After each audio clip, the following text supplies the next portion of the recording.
Sharon,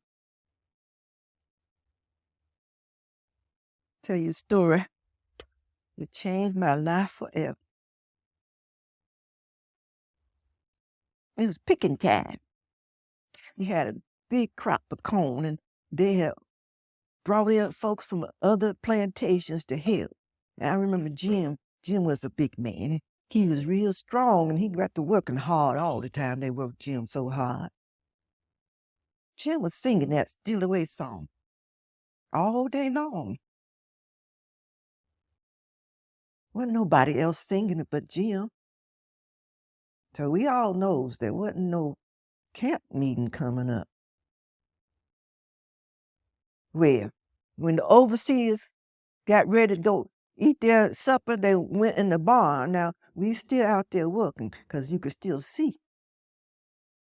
Soon as they closed the barn door, Jim threw down his tools. He said, I'm leaving this place.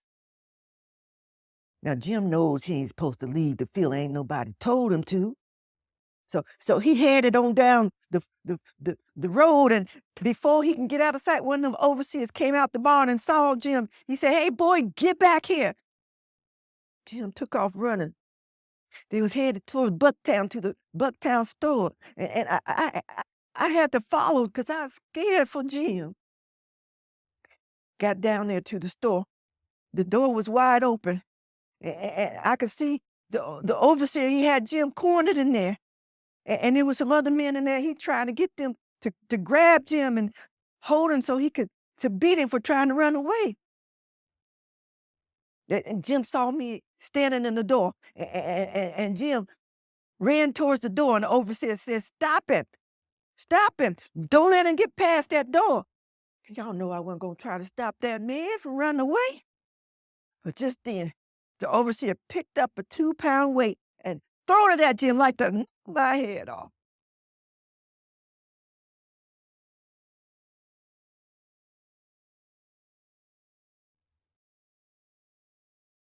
Jim, you know they don't call no doctor for no little slave girl.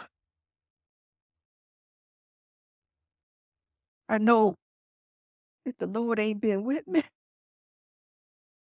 I'd been dead right there. They took me to my mama's cabin, and I laid there for weeks, half dead all the time. My mama and my daddy was praying for me. My daddy did what he could with his herbs and put some on my head. And I was in and out of being awake and always praying, oh Lord, make me well again. Go ahead. Don't you know, when I was laying there half dead, that old man that called himself my master, he tried to sell me. I remember them old slave owners coming in there, poking on me. They said, no, we don't want her. She ain't worth a sixpence. They didn't want to pay 6 pennies for me. Well, I'll tell you what. I thought that was pretty funny years later when them same slave owners, they was going to pay $40,000 for me, dead or alive.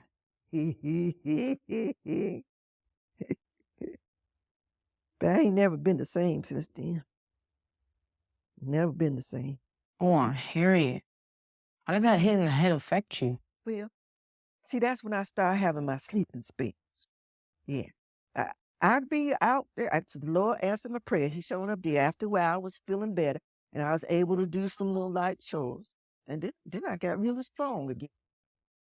But then I could be working in the field, and all of a sudden, anything I was doing, I could fall down, sleep. Sometimes folks could wake me up right away. Sometimes they couldn't. But then, that's when I started having my escape dreams, too. I'd be awake for them. Sure enough. I was awake for them escape dreams. So I might be out in the field. I say, I hear some music. Anybody else hear that music? Well, nobody hear it but me. And then I fall into a deep dream, and I'd be awake, but I could see myself. I remember seeing myself flying up with the with the birds. We had some big eagles around there, Melanie, and I would be up there soaring up there with them eagles. And I looked down, and down there below me was the treetops.